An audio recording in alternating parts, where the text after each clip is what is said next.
Hi, I'm Mrs. Madderom, and I am the intervention specialist for first and second grades this year. I'm going to be reading Grandpa's Teeth by Rod Clement.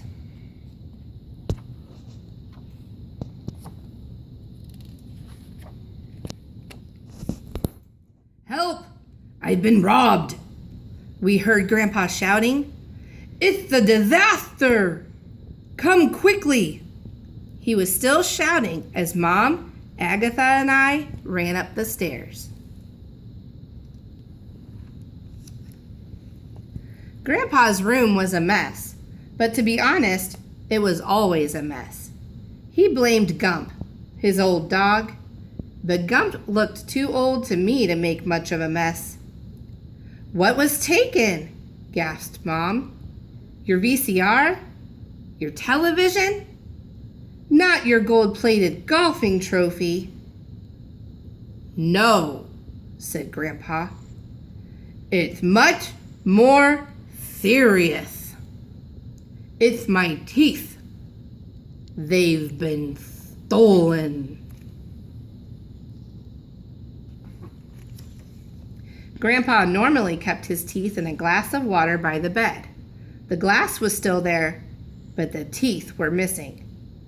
You haven't swallowed them by mistake, have you? Asked Mom.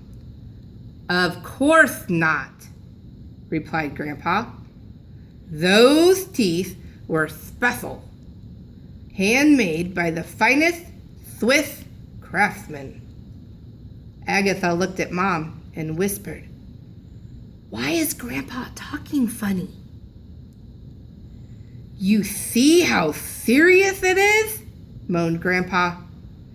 I may never speak the same again. Are you sure you've looked everywhere? Asked Mom. Under the bed? Behind the cabinet? In all the drawers? Yes, replied Grandpa with tears in his eyes.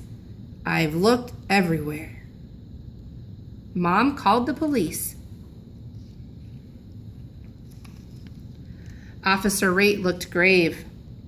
We've done a thorough search of the room and house, but we found nothing at all. No teeth, no clues. Everyone was at home at the time of the theft, so how the thief got in and out without being seen is a mystery. Can you give us a description of the stolen articles, Mr. Pertwhistle? Grandpa frowned, rubbed his chin, then looked closely at the officer. Could you smile, please? He asked. Smile? Yes, a nice big smile. Officer Rate grinned sheepishly. No, shouted Grandpa angrily. I mean really smile. Officer Rate smiled broadly. Grandpa leaned forward, tapped the officer's teeth with his finger, and growled suspiciously. They look just like those. Officer Rate looked shocked. I've had these for years. Officer Rate took us all down to the station for further investigation. Using Grandpa's description, the police artist drew a picture of the missing teeth. They put up our wanted poster with all the others. We made copies and put them up all over town. Officer Rate rounded up the usual suspects and took them in for questioning. All of them were asked to smile. Most of them had missing teeth as well, but just one or two, not the whole set. They even brought in our unfriendly neighbor, Mrs. Carbuncle, because her own teeth didn't fit. But Grandpa didn't recognize her or the teeth in the police lineup. I've never seen her smile before, he explained to Officer Rate. After several days, Officer Rate had to admit that no teeth had been found, no thief had been caught, and no new clues had been uncovered. Grandpa suspected everyone, especially anyone who didn't smile. Soon the whole town was smiling at him, although he never smiled back. He had nothing to smile with. Mom even got a call from one of those TV shows, Unsolved Crimes. They came to the house in a helicopter. We had to reenact the whole thing. When Grandpa was interviewed, he asked the reporter, Pearl White, if he could borrow some of her teeth. "After all," he mumbled, "you have more than enough." Dad called Switzerland to find out how much a new set of teeth would cost.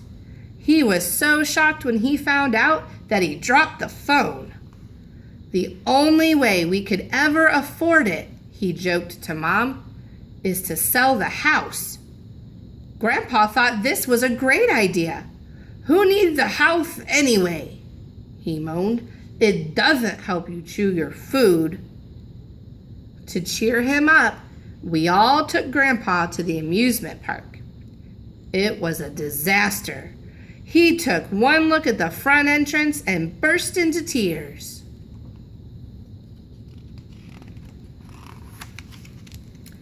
Everyone watched Unsolved Crimes, but no one called Officer Rate, and the crime remained unsolved. Some spare teeth were left in the mailbox, but none of them fit properly. People began locking their doors at night, imagining a teeth thief loose on the streets.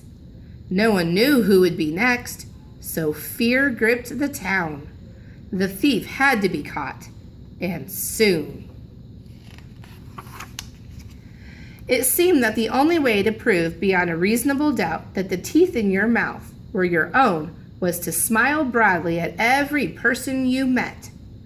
Anyone who didn't smile was immediately dragged off to the police station for more questions and a chat with Officer Rate. So everyone began smiling at everyone else, all the time, everywhere, even at funerals. Because of Grandpa's teeth, the whole town was beginning to suffer. Tourists, seeing the endless sea of smiling faces, were too scared to get out of their cars. After a while, they stopped coming altogether. Dad's cafe, like the rest of the town, was losing business. The mayor called an emergency meeting. That night, for the first time that anyone could remember, the town hall was full.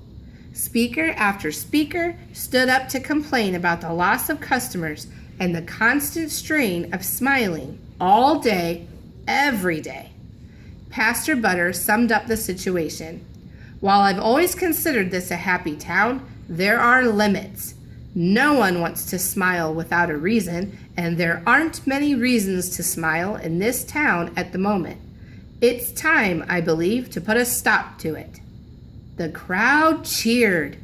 Mr. Pertwhistle had one of the finest sets of teeth in the country, and he alone could not afford to replace them. In fact, I alone could not afford to replace them either. But if every one of us put $1 in the collection plate tonight, we would have enough money to buy 2 new sets of teeth. Most people put in $1. Others put in 2.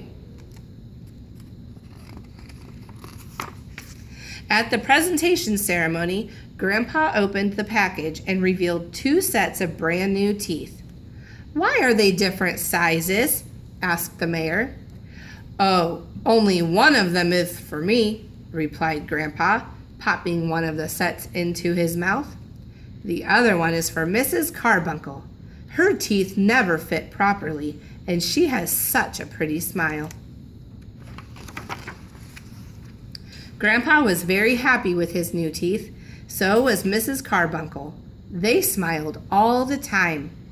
In fact, they were so happy that Grandpa's old dog Gump smiled too. For the first time ever.